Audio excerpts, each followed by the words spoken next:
Bienvenue tout le monde et merci d'être venu ce soir pour célébrer cette vigile.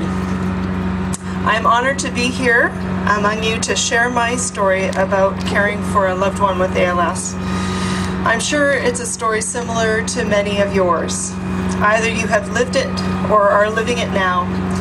Therefore, some version of my story is your story. My experience as a caregiver began innocuously in the spring of 2006.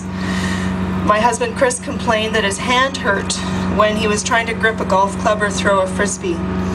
At that time, Chris was a healthy, active 40-year-old man who had never been sick before and had a successful career working as a director in the federal government.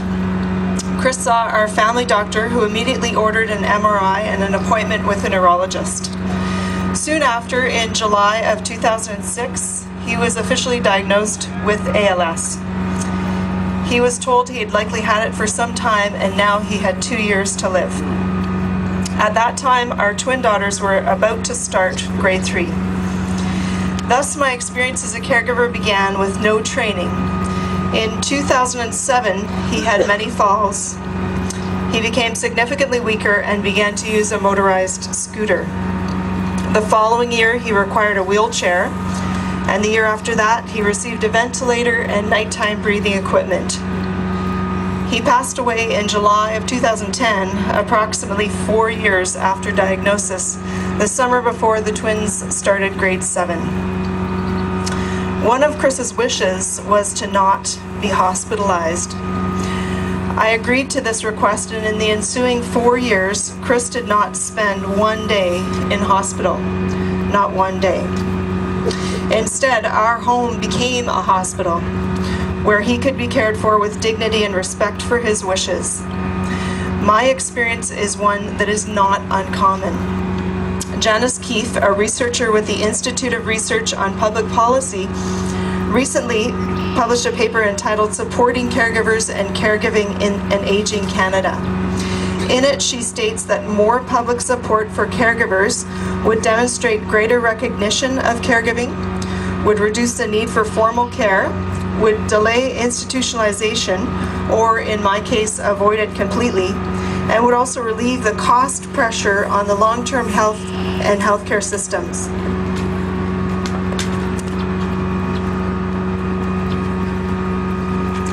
I can only imagine the savings to the healthcare system were there to be more opportunities for people like Chris to remain at home throughout their illness. During this 4-year period, I worked full-time for about 2.5 years and then took leave for 1.5 years. Interestingly, I work in the healthcare field, yet nothing prepared me for this experience. The people who made the biggest difference to me as a caregiver were our fabulous team of personal support workers and attendants, many of whom worked with us for 2 to 3 years.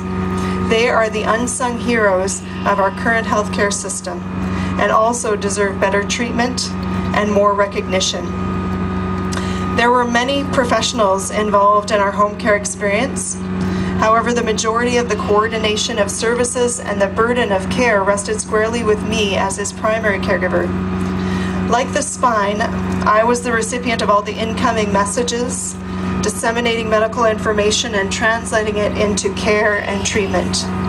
It required a lot of focus and energy. It has been said that caregivers are the backbone of the healthcare system. Being a caregiver was by far the most difficult job I have ever undertaken. It is taxing physically, emotionally, financially, and spiritually. The toll it took to deliver 24/7 care in terms of my personal health and well-being were enormous. What got me through these dark times were the support, love, and care of our extended family, friends, and colleagues. Their support enabled me to care for Chris. They brought our family meals, they helped us adapt our home, they held fundraisers, including a lavish casino night and several wine tasting evenings, and held a garage sale. They set up a charitable account to help offset the cost of some of the equipment we had to purchase, and they gave us air miles to reach the destinations on Chris's bucket list. One of the most poignant gifts we received were donations from our daughter's school friends. These girls asked for donations to the ALS Society in lieu of receiving birthday gifts. It was heartwarming and humbling to see the compassion shown by all these amazing people, and to this day I remain truly grateful. I needed these beautiful moments of compassion and giving, for during this time while I was taking care of Chris, I also lost both my parents and found myself being the on parent all the time.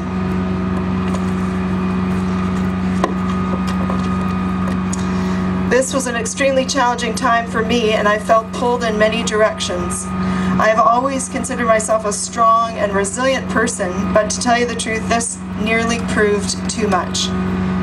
Watching the man I love struggle with the simplest things, moving his fingers, taking a breath, speaking to me, and ultimately losing even these simple abilities was both terrifying and humbling.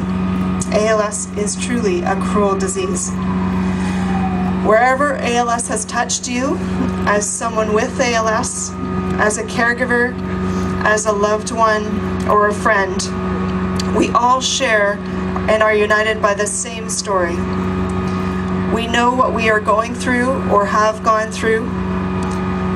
It's what has brought us here today, and it's at this time that I am reminded of a particularly insightful quote from First Lady Rosalind Carter, wife of President Jimmy Carter, that has resonated with me.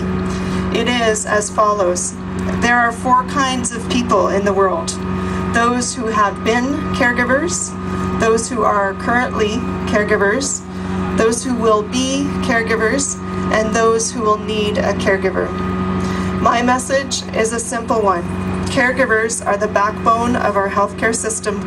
Collectively, they look after thousands of Canadians and save us millions of dollars. Caregivers deserve to be recognized for their vital contribution. Merci. Thank you.